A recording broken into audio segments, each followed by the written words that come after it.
फोनवा आपके के साथ तू कपड़ा उतार के बतियावलू बाजारे गइल बाटे कुछ सामान मंगाओ अरे रहा बाजारे गइल बाटे लगातार उछल गइल बाटे सऊदी कमाए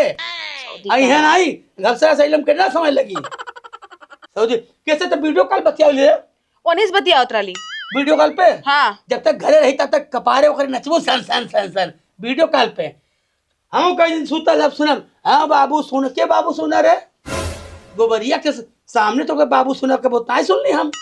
बाबू सुना अच्छा तोरे सबको सुना के बतियाई तरीके से बतिया सही से बता दे समझ कि तोरे खातिर बहुत दिक्कत हो जाए ओनिस बतिया उतरली हाँ? और क्यों ना बतियाइला ओस बतिया रहली हाँ ना ना ओस बतिया रहली थे हाँ अपने मर्द क्रिया खा के काग ओनिस बतिया उतरली कंफर्म बने हाँ गोबरिया से बतिया रहली खबर हो मत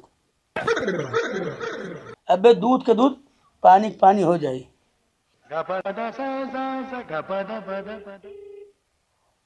अबे तुहार मंगिया बरवन चाहिए ए गोबरी हाँ बाबूजी बबू रे हाँ बोला दफ्तरा बाटे बहन हाँ ये कहत है रही जलेबिया तो के फोन कई तो ही बतियाओ तल का कई घंटा से नहीं तो सुना बतियाओ रहल ना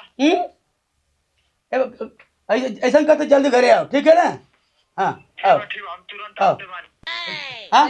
कैसे बतियाओ तली हाँ ओ हमरे मौसिक लइका घर मौसिक लड़का रहल अबे मारत चप्पल निकाल के तो मुँह एकदम फाट जाई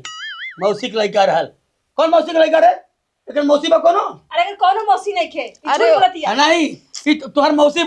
जब क्यों बटले में फिर क्या हो गए ओ मार पितियाउत मौसी एकटू बाड़ी ओनी से बतिया पितियाउत मौसी आखिर में उनका अब लइका गोबरिया हो तो पता चली है अबे तुहार कुल दूध की तो घबरा मत ना तो